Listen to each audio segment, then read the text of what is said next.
Vidas negras importam. A carta de 6 de setembro de 1770 da escravizada Esperança Garcia, endereçada ao governador da província do Piauí. Eu sou uma escrava de Vossa Senhoria da administração do capitão Antônio Vieira Couto, casada. Desde que o capitão lá foi administrar, que me tirou da fazenda dos Agudões, onde vivia com meu marido, para ser cozinheiro da sua casa, onde nela passei mal. A primeira é que a grandes trovoadas e pancada em um filho, nem sendo uma criança, lhe fez extrair sangue pela boca. Em mim, não posso explicar que sou um colchão de pancadas, tanto que caí uma vez do sobrado abaixo, peada, por misericórdia de Deus, escapei. Segundo, estou eu e minhas parceiras por confessar há 3 anos, e uma criança minha e duas mais por batizar. Pelo que peço a Vossa Senhoria, pelo amor de Deus e de seu valimento, põe os olhos em mim, ordenando ao procurador que mande para a fazenda onde ele me tirou, para eu viver com meu marido e batizar minha filha. De Vossa Senhoria, sua escrava, Esperança Garcia. Salve! Meu nome é Plínio Camilo. Eu tenho o prazer de apresentar Notas de Escurecimento Gerações. E hoje, essa conversa eu vou oferecer ao Antônio Carlos Arruda, a Lília Guerra, Patrícia Santana, Clarice Thaler, Divina Paula, Josilene Neglabeck e Carlos Pinheiro. E hoje eu tenho o prazer de conversar com vocês com Euzenir Oliveira, doutora Zen. Salve, Euseni, bem-vinda, querida. Muito obrigada pela sua presença. Olá, Plínio, como é que vai você? Que prazer estar aqui contigo. Agradeço o convite, me sinto muito representada por esta carta, esse convite que já trouxe em baila Esperança Garcia, a primeira advogada que muito me representa, que muito nos representa. Então, que prazer estar aqui com você. Sou eu que fico muito grato. Euzenir, por gentileza, se apresente, por favor. Eu vou iniciar fazendo a minha autodescrição. Eu sou mulher preta, de cabelos pretos, longos, lisos. Estou usando batom vermelho, um vestido azul, amarelo e branco, um brinco cor de laranja. Às minhas costas tem uma parede branca e 2 quadros coloridos. Eu sou advogada de São Paulo, na região metropolitana de São Paulo, na Zona Norte. Sou humanista, uma advogada humanista, vice-presidente da Comissão da Pessoa com Deficiência da Ordem dos Advogados de Guarulhos, membro efetivo da Comissão de Direitos Humanos também da OAB de Guarulhos e membro do Comitê de Políticas Públicas para Migrantes, também da cidade de Guarulhos. Ocupo a 44ª cadeira da... Desculpa, falhou aqui o meu áudio. Está me ouvindo? Não, já estou ouvindo. Você terminou de falar na cadeira que você ocupa. Ah, tá. Na Academia de Letras do Brasil, Academias Brasileiras de Letras, da ALB de São Paulo, da Ordem de Platão, de Mário Carabajal, e milito em frente a causas voltadas para a pessoa com deficiência e sobre os direitos humanos de um modo geral, porque, como eu sempre costumo dizer em minhas falas, porque a militância para pessoas com deficiência? Eu sou mãe atípica de uma menina de 24 anos com síndrome de Williams, e eu tive uma trajetória muito longa neste cenário em que eu vi as deficiências sociais. Então, hoje eu entendo que a maior deficiência ela é social e não somente a neurodivergência ou a deficiência física. Aí, com base nisso, eu acabei me embrenhando em 3 frentes, que é a frente da pessoa com deficiência, a outra, qual eu também represento, tenho lugar de fala como mulher preta, em enfrentamento ao racismo estrutural e aos migrantes que dentro de toda esta seara também faz parte de essa necessidade de acolhimento. Então, essa sou eu, pública, disponível e humana. Querida, por favor, você falou que a sua filha de 24 anos tem síndrome de Williams.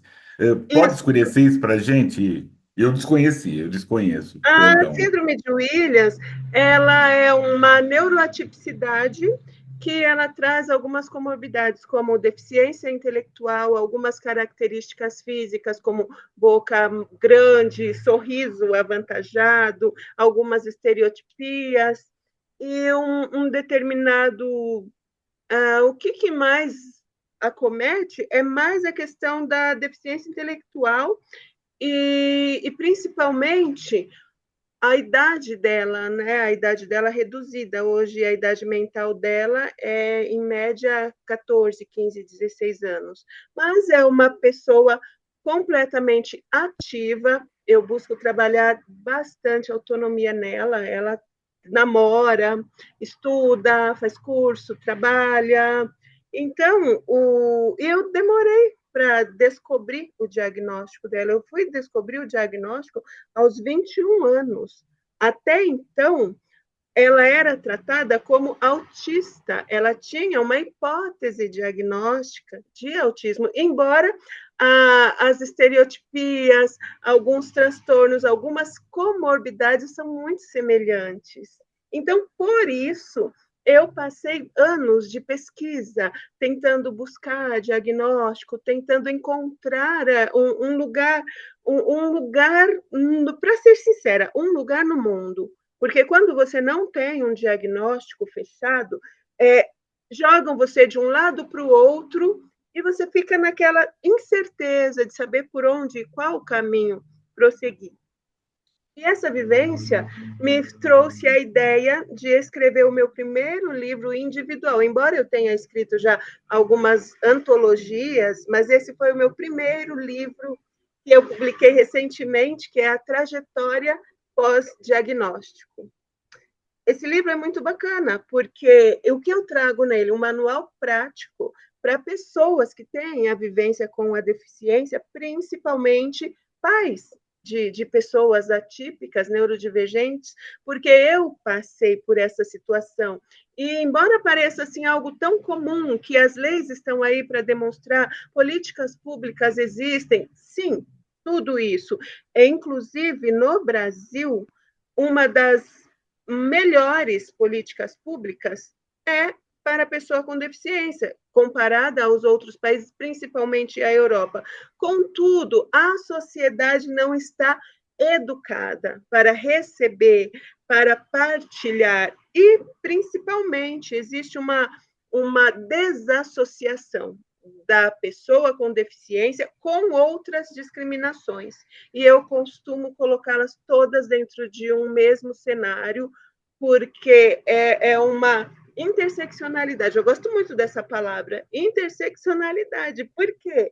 Porque é uma palavra que abrange todas as minorias, não somente essa da pessoa com deficiência, e traz uma necessidade de um olhar muito atento para essas questões. Então, às vezes me questionam, mas eu não entendo. Nas minhas redes sociais, quando veem eu trabalhando essas frentes, aí me perguntam, mas em qual causa realmente você é ativista? Em causas com pessoa com deficiência, com relação à igualdade racial ou com relação aos direitos humanos dos migrantes? E aí é onde eu realmente tenho a resposta, porque todas elas estão interligadas, de um certo modo. Todas elas, porque existe a discriminação, o capacitismo, o racismo, a xenofobia, elas estão ali todas no mesmo pacote.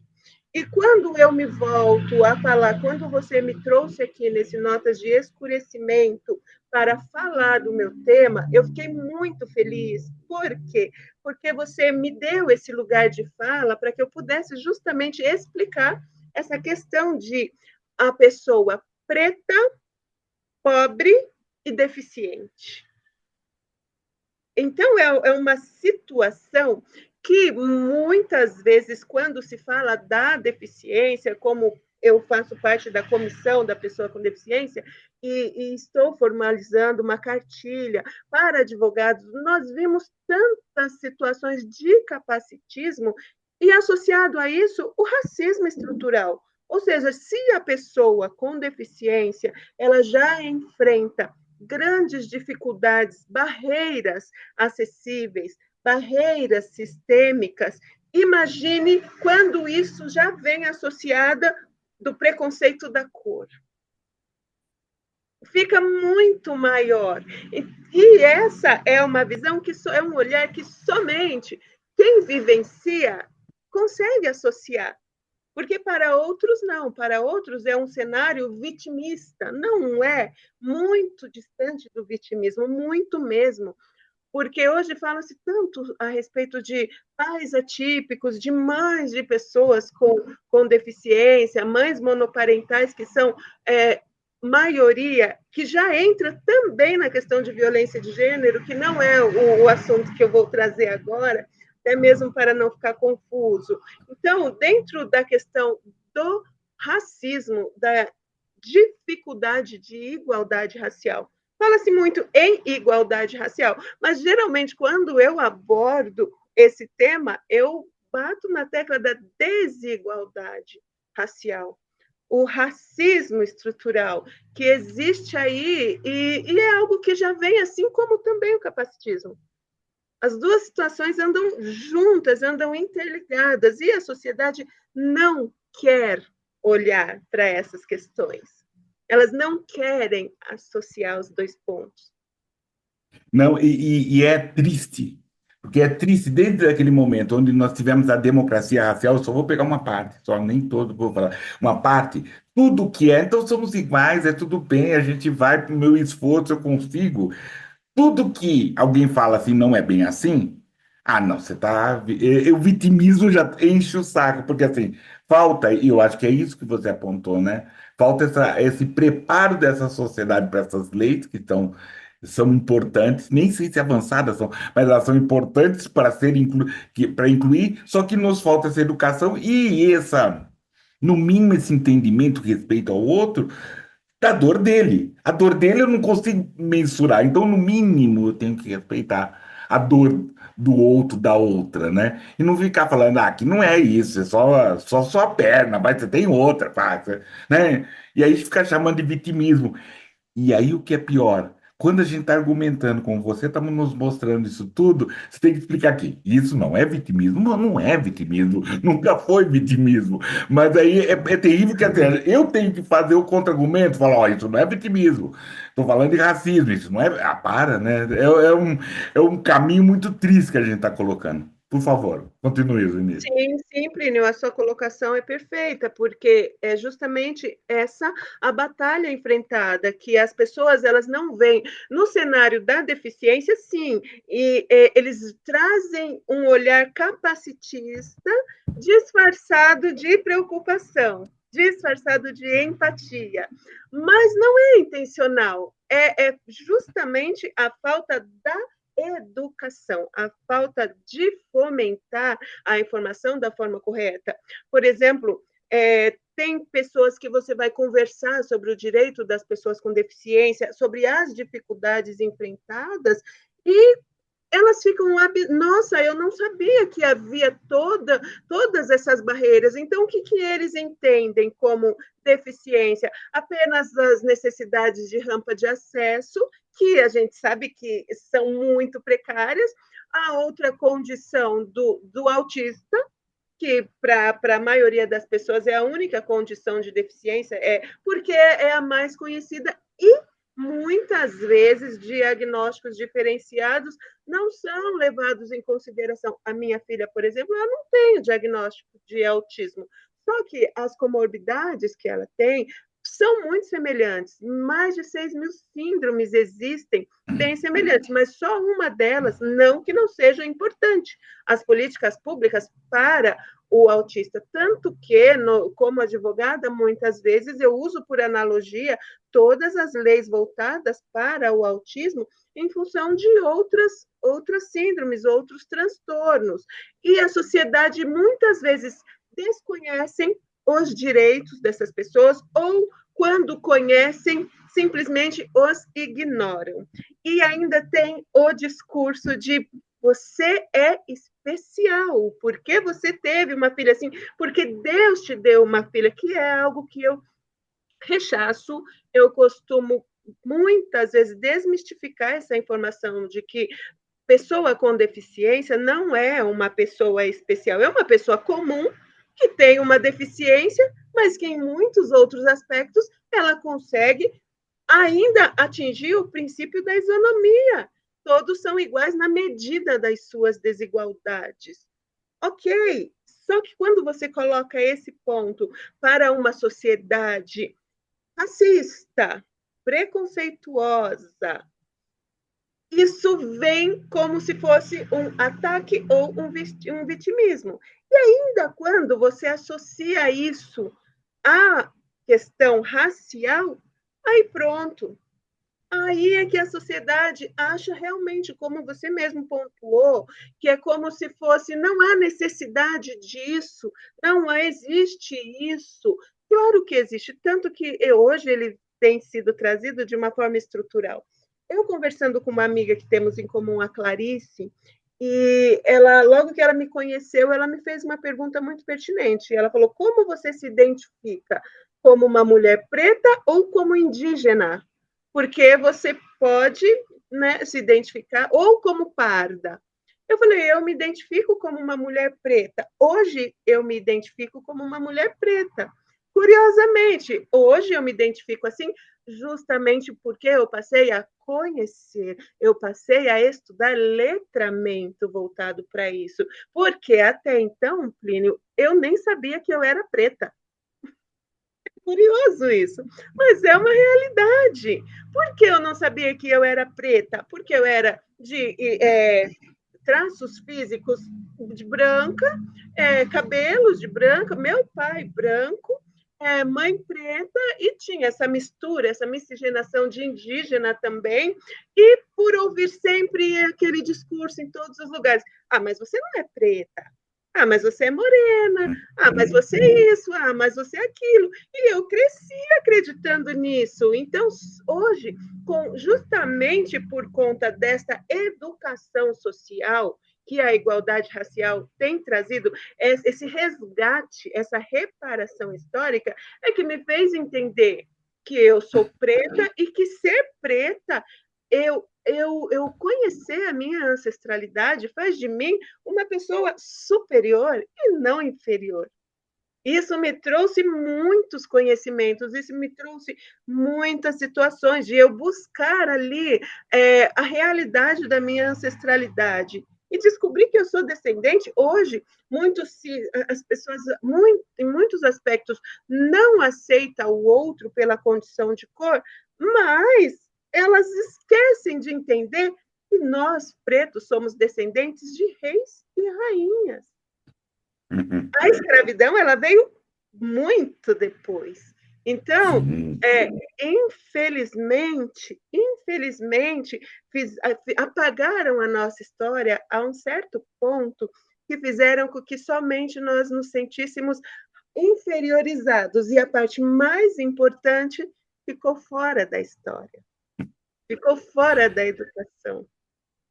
Né? E o que é interessante, dois pontos que eu queria mais escurecer com você. Primeiro, tem isso, dessa questão que não foi escravizado, foram sequestrados pela nossa tecnologia, quer dizer, pela nossa inteligência. Além dessas questões de reis e rainha, foi porque era um povo, que eram povos inteligentes que dominavam tecnologia que aquele colonizador europeu de 1500 nem sabia. Outra coisa. Outra questão que você falou que pontuar, né, que a questão da mulher, né, principalmente nessas situações que você colocou, tem aquela pencha da mulher guerreira. E isso é brabeira também, porque é a preta guerreira, né? E aí também, ninguém dá colo para preta guerreira, desculpa, né? Todo mundo fica cobrando. Não, você é guerreira, você não pode fraquejar. E muitas vezes, né, a gente precisa fraquejar. é até assim, porque talvez a mente quer ir para frente, mas o corpo fala, parou, descansa, chora um pouco, se hidrata, porque o que vem é pior, né? Mas tem essa cobrança de preta guerreira, e que com certeza passa isso, tem essa, e nesse confronto que tem na criação dessas, na criação de filhos pretos, tem esse confronto, e de filhos com essas características, mais ainda, né? Sim, com certeza, Plínio. Dentro de outra fala que eu rechaço. Mulher guerreira, não sou a Xirra. Eu não sou a guerreira. Pelos poderes de Grayskull, eu não sou a Xirra. Eu não sou guerreira. Eu sou uma mulher com as minhas com as minhas fortalezas, obviamente, mas também com as minhas fragilidades que a minha biologia também me permite ter. Então, quando eu vou fazer palestras voltadas para a questão de gênero, eu sempre coloco a economia do cuidado, hoje ainda bem reconhecida pelo direito. A economia do cuidado, que é justamente essa imposição que foi inserida sobre as mulheres de que ela tem a obrigatoriedade de ser forte, ela tem a obrigatoriedade de assumir as responsabilidades. E dentro desse cenário, principalmente no aspecto de mães monoparentais, que são as mães que cuidam de filhos com deficiência, 70% delas, Plínio, elas não têm os seus parceiros, elas não têm uma vida conjugal estruturada, uma família estruturada, uma família funcional. Por quê? A maioria das vezes elas são abandonadas pelos seus maridos que não suportam ter um filho nessa condição.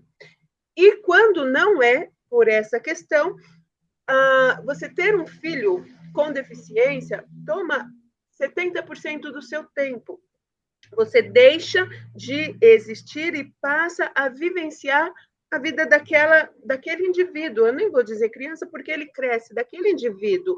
Então, você se anula com relação aos seus cuidados essenciais com a sua aparência, com a saúde mental, a questão conjugal, o casamento ele vai ficando em segundo, terceiro plano, e dentro deste cenário, a ausência da economia do cuidado, que é onde justamente se coloca a mulher na condição de guerreira, na condição da Xirra, né?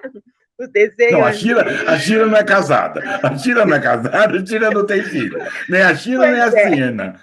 Tem lembrado, nem a Shira, nem a não. Tena são casadas. Isso não Pois é. é, e aí dentro desse cenário, aquela condição de que a mulher ela precisa suportar tudo, ela precisa ser a guerreira, ela acaba ficando ali, suportando tudo sozinha, com o mínimo de apoio do Estado.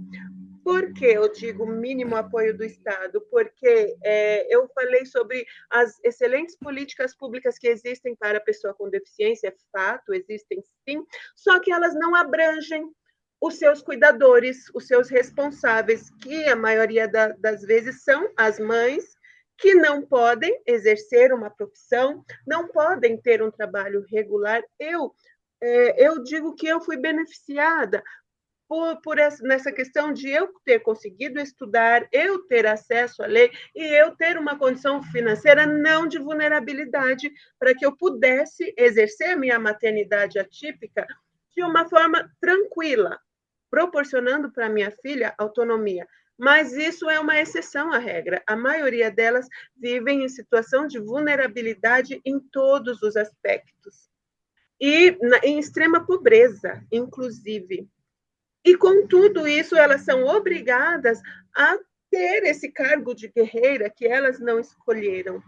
E quando elas vêm buscar qualquer amparo do Estado, o que se tem são políticas públicas, é o amparo social através da lei orgânica, né? O benefício de prestação continuada, que é o que chamam popularmente de LOAS, mas LOAS é o nome da lei, que é um salário mínimo para cuidar dessa pessoa, desse indivíduo, e quando ele não mais existir, o que vai sobrar para ela? Nada, porque esse benefício ele não é extensivo. Ele não é ele é um benefício social.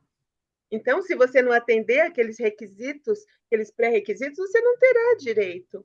Então, não existe uma sucessão para você passar a receber esse benefício. Então, ela vai continuar sem trabalho, sem conseguir crescer profissionalmente e sem renda.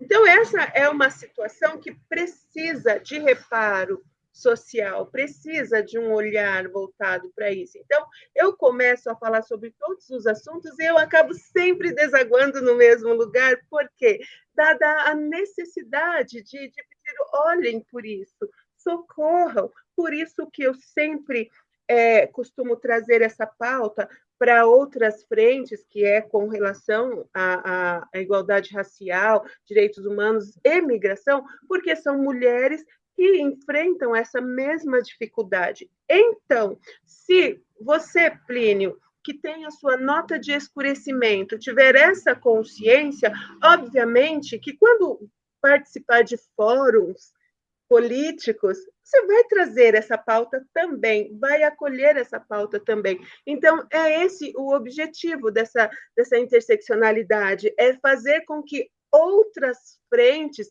defendam também essa causa, tragam para si, de uma forma empática, essa questão, que não é só uma... Por Não, favor, termina, por favor. É que eu vou pedir um break, então, por favor, termina. assim, não é Perdão. Imagina, não é só uma questão de segregação, de defender aquela pauta única sobre a deficiência, que isso não tem a ver com o meu dia a dia, tem a ver, é uma causa social, eu não vou dizer um problema, é uma causa social, porque a problemática, ela existe, mas existe possibilidade de reparo, mas a causa, ela precisa ser acolhida pelo maior número de pessoas. E antes de pedir licença para o momento griot, nosso, é fazer essa observação das palavras. É bem interessante não trabalhar como causa, como dificuldade, do que problemas, né? Porque a gente tem algumas outras. É bem interessante porque, assim, chega a tá comigo também. Lógico que essa situação, ela precisa do poder público, precisa de várias outras situações, mas ela também está na minha calçada, né? Está na minha alçada. Então é interessante eu fazer isso. Muito bem, legal, interessante isso. Então, interrompi você por esse momento, nosso momento griot, né? Que a gente sempre tem aqui para fazer e que a gente vai falar, fazer aquele pedido que eu faço sempre para todos e todos, né?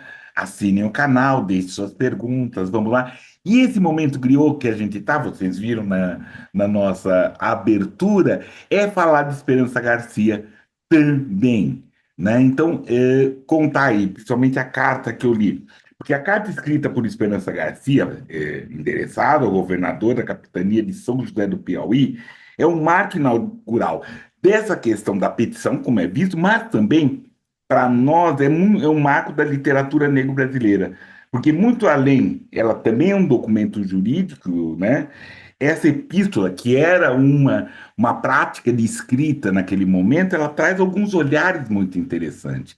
Uma escravizada que sabia ler, nossa, porque também temos a lenda, e esse é um outro cuidado, que os escravos não sabiam ler, ou eram proibidos. Em alguns lugares, uma política pública proibia também, porque a escola pública era paga, mas muitos de nossos antepassados aprenderam a ler, ou como a Esperança Garcia, que era de uma fazenda dos jesuítas, né? Porque ela coloca nesse momento, ela ensinou a ler, outros ensinaram a ler, se ensinava na surdina, como aquele caso lá na fazenda em Goitacazes, e muitos aprenderam a ler em outros momentos. Então, é interessante saber isso. E essa questão de epístola, que foi descoberta pelo Luiz Motti, essa carta dele foi descoberta pelo Luiz Motti, é interessante para fazer colocar, porque Esperança Garcia, ela subverte o lugar social imposto da mulher negra escravizada. A narrativa, ela emerge um testemunho, uma denúncia, como também uma criação estética, com várias metáforas, trovoadas, né, de pancadas, né, e colchões. E é saber assim, na literatura daquele momento, nós estamos falando de 1700, final do século XVIII, começo do século XIX, essa literatura de escravizados, né, estava começando, mas essa literatura de escrever epístolas estava acontecendo muito, né? Então, essa carta da Esperança Garcia é um marco, né? E o texto, ele não pode ser lido apenas como um documento jurídico, como eu falei. Ele é uma narrativa literária inaugural que apresenta a subjetividade, fala na primeira pessoa, metáforas, trama, né? Personagens, espaço e, sobretudo, uma voz autoral, né? Isso que é da literatura também e desse processo. É muito interessante. E, quer dizer, para terminar, é muito importante a gente falar isso e como também lá no Piauí ela é tida como a primeira advogada negra. Então, a figura dela, não pôde aproveitar muito disso, né? Mas a figura dela é uma figura que hoje para nós é muito importante, é esse marco, esse farol. Terminar, para fechar também a história da Esperança Garcia, que é importante colocar, é assim, após a escrita dessa carta, que o governador, né, que o presidente da província nunca leu, nunca chegou, né? Se leu, também não tomou nenhuma providência. 2 anos depois, 2 anos um pouco mais, 1772, 73, foi feito um estudo, uma contagem de escravizados, tá? E encontraram Esperança Garcia na Fazenda dos Algodões. Quer dizer, entre ela mandar a carta e essa nova contagem, ela fugiu para a Fazenda dos Algodões, que lá ela estava com o marido dela, que era um angolano naquele momento muito importante, que era um angolano, então não é um final feliz, mas ela foi, né? Ela meteu o pé na porta e fugiu. Mas antes ela ter metido o pé na porta, ela ter feito essa carta, tá aqui podendo hoje conversar com um montão de advogadas e advogadas negras. É isso. E é lembrar, por favor, né? Deixe seus comentários. E é isso, Eusenir, por gentileza, continue o que você estava falando. E agora, por gentileza, se for possível, destrinche um pouco esse manual que você lançou. Sim, Plínio, é lamentável que em minha formação jurídica, isso há 20 anos atrás, não existia a lei que trazia as informações, a obrigatoriedade de trazer os assuntos da ancestralidade da forma como realmente deve ser, porque eu tenho certeza que Esperança Garcia estaria dentro da grade de ensinamento. Então, só que, infelizmente, não tinha ainda, e eu não pude ter isso como uma diretriz doutrinária na minha formação de graduação jurídica. Mas hoje eu ainda tenho a oportunidade de tê-la como exemplo da simplicidade dela e mesmo a questão que é muito importante se falar, que você, para ser culto, não precisa ser arrogante. Eu entendo que o luxo está justamente na simplicidade da sua fala, de maneira que tenha alcance a todos. Essa é a importância. Então, o meu livro, A Trajetória Pós-Diagnóstico, ela traz essa linguagem simples, é um manual prático sobre os direitos da pessoa com deficiência, que ali, quando você recebe um diagnóstico, e eu passei por isso, como muitas outras mães, eu vi nesse labirinto de incerteza, vivenciando isso. Eu tenho um diagnóstico, e agora?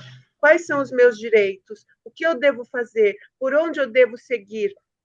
E quando isso acontece, além do luto enfrentado, que é o luto do bebê perfeito, que a gente chama, que ninguém fala, ai, pelo amor de Deus, eu quero muito um filho com deficiência. Não, isso não é uma verdade, isso é um romantismo da questão da pessoa com deficiência. Todo mundo espera uma criança normal, pelo menos aparentemente normal. E quando a gente se depara com essa questão da deficiência, vem o luto sim, e vem o diagnóstico, e vem as incertezas. Quais são os meus direitos? O que eu posso, o que eu não posso?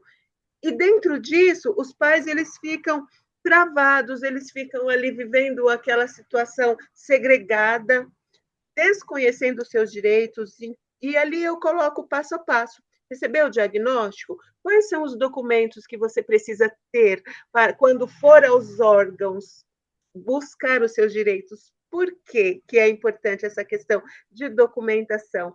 Porque nem sempre elas estão alinhadas com o que diz a lei.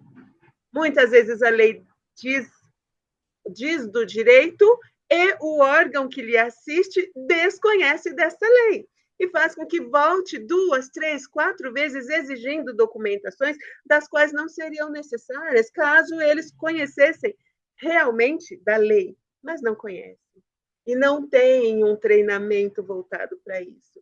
Então, aí, já conhecendo disso, para facilitar, tem ali uma pasta de documentos, de laudos atualizados, de receituário, de todas as informações necessárias para quando que você chegar nesses órgãos, não tenha que ficar indo e voltando por diversas vezes. E, além disso, quais são exatamente os direitos que se tem, desde isenção tributária, desde benefício social, empregabilidade. Eu abordo todos os aspectos para um público comum, um público leigo, que precisa saber essas informações. Então, ainda que não se tenha uma vivência com a deficiência, mas esse é um caso que pode acontecer a qualquer momento.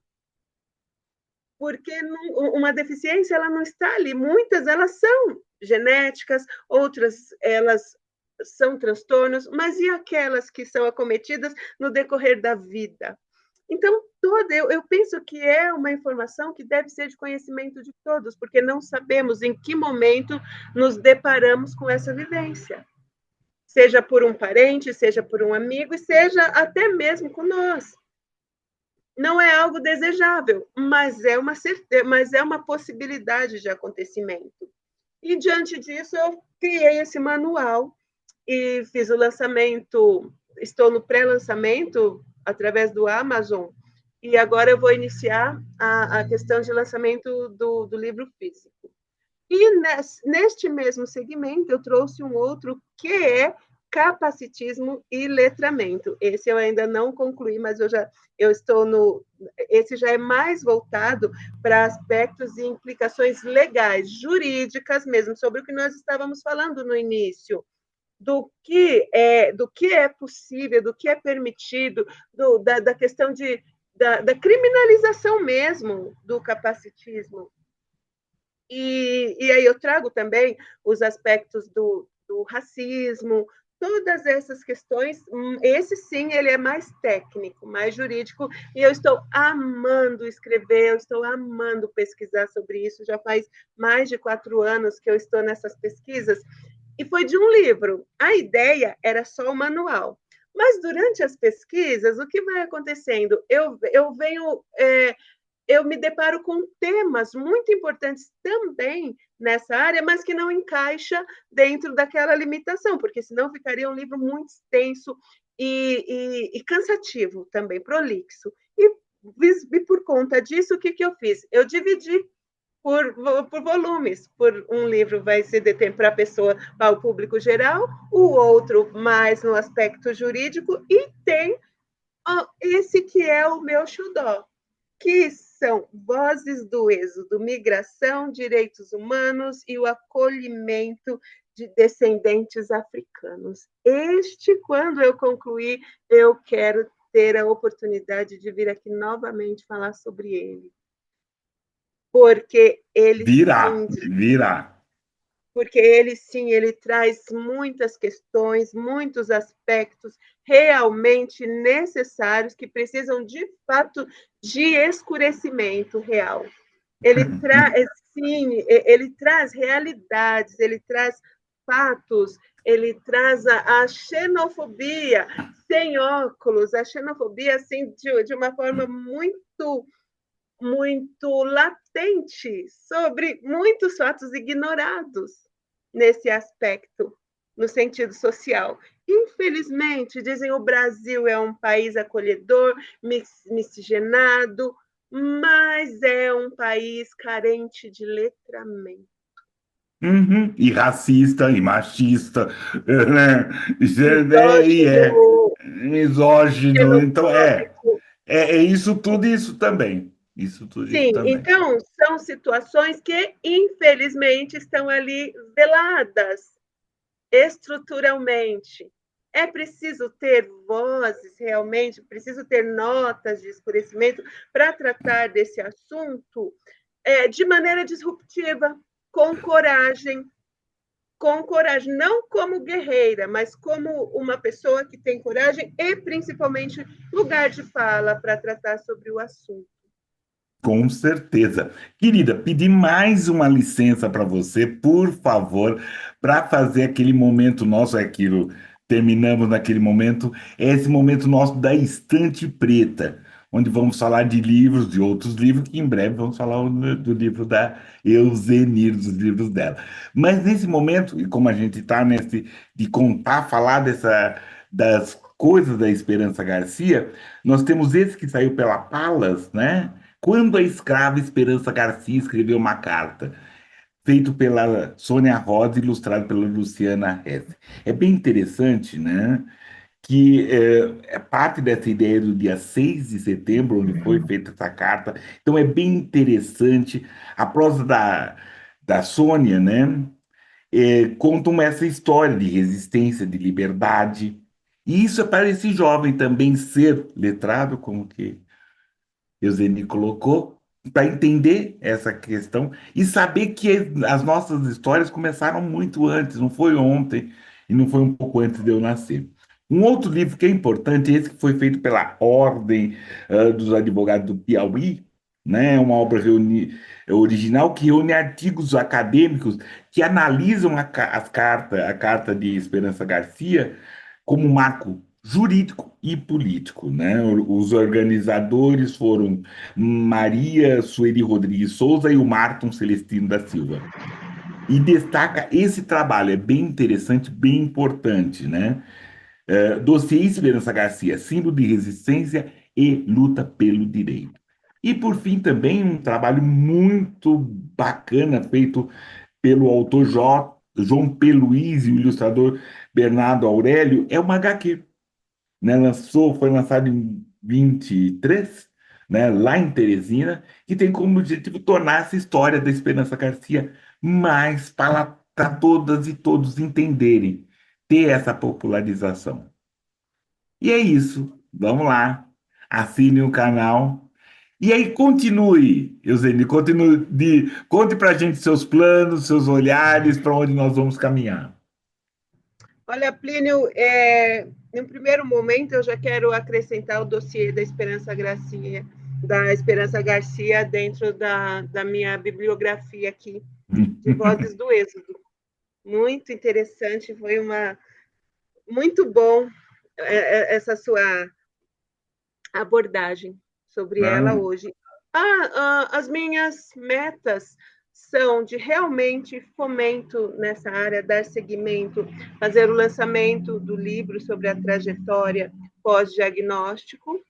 A partir disso, já trazer o outro também, eu pretendo fazer o lançamento dos 3 livros ainda este ano, oba! porque sim, pretendo ainda este ano, porque não temos que aproveitar as oportunidades que surgem. E as frentes que acontecem, eu tenho um outro projeto também que eu estou ainda em desenvolvimento para transformar um coletivo que eu tenho que se chama Instituto Cuidar de Quem Cuida. Por hora é só um coletivo no Instagram, onde eu trago informações para pais, para pessoas com deficiência ali. Todas essas informações que estão aqui no livro, eu coloco lá através de lives com profissionais que atuam na área, informações úteis para essas pessoas, e eu quero transformar esse coletivo em um instituto para ministrar cursos e que possa também ter uma rede de apoio para essas pessoas, pais de pessoas com deficiência, porque hoje, além de todas essas dificuldades que foram pontuadas aqui na nossa fala, existe uma outra que é muito triste, que é a ausência de rede de apoio. Nós temos pais que eles não conseguem sequer ir a uma festa, porque eles não têm uma pessoa capacitada que possa cuidar dos seus filhos, uma pessoa que tenha o conhecimento técnico, que consiga cuidar dos seus filhos, pelo menos por algumas horas, para que eles possam ir a um cinema, por exemplo. Então, esse meu projeto, o que eu viso? Trazer o curso, a formação para os cuidadores e que eles possam, através de um baixo custo, serem contratados para para exercer esse cuidado de 2 horas, 3 horas, 4 horas, a um custo pequeno. E dar um pouco mais de liberdade para esses pais. Eu estou estruturando esse projeto, colocando toda a minha alma nele, e eu tenho certeza que vai dar certo. E são esses os meus passos futuros. Então, continuo à frente ali como vice-presidente da comissão da pessoa com deficiência, em que eu tenho aprendido muito também, aprendido com os casos que chegam lá, que faz com que adquirimos maior habilidade para lidar com a questão de maneira estratégica e de uma forma juridicamente cabível. Então, é muito importante esses espaços. Eu agradeço imensamente por você ter me dado essa oportunidade, a situação são notas de escurecimento, e eu trouxe mais a questão da deficiência, porque, como eu disse no início, eu entendo como um assunto conjunto, está tudo dentro da mesma seara, mas é importante trazer essa conscientização, fomentar essa conscientização a todos. Conte comigo em Digo outras mesmo, frentes, digo em outras mesmo. vezes.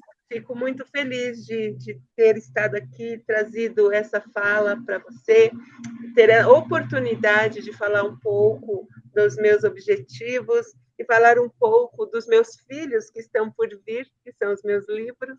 Com certeza. Não terminamos, ainda tem mais um pedacinho aqui, aí a gente falar, né, a gente lembrar de tudo que aconteceu, né, lembrar do que, dessa, daquelas sugestões para assistir no canal. E é um trabalho também interessante que a Lília Guerra, escritora da Todavia, escritora potente, que está trazendo vários livros aqui, e a gente lembrar que essa conversa com a Euzenir, né, eu ofereci para a Lília Guerra, né, mas também para o Carlos Pinheiro, Josilene Negrabeck, Clarice Tyler, que fez a ponte nada, ela fez a estrada, a avenida, ela fez todo esse caminho para a gente. Divininha de Paula, de Rio Claro, Patrícia Santana e Antônio Carlos Arruda, que teve um trabalho, é um marco no trabalho da negritude no estado de São Paulo. E é isso, Euzenir, agradeço imensamente sua gentileza, ter investido, ter oferecido esse tempo para a nossa conversa. Foi brilhante e está dentro dessa ideia da literatura negro-brasileira, ou pelo menos esse olhar de nota do escurecimento, trazer essa questão que aflige a todos e todas nós também, né? E saber mais não é demais. Obrigado, querida, agradeço. Eu que agradeço você, agradeço também aqui a Clarice Thatcher, que me apresentou esse canal, me apresentou você, pessoa maravilhosa também, de um vasto conhecimento Com muito, nesta muito área. parceira. Parceira, eu sei que muito eu vou aprender, porque eu entendo que estou ainda engatinhando neste cenário, mas com muita perseverança chegaremos lá, chegaremos Opa, juntos, unindo forças. chegaremos e até mais para frente. Até, querida, obrigado. Por nada, obrigada. Até, tchau. Tchau.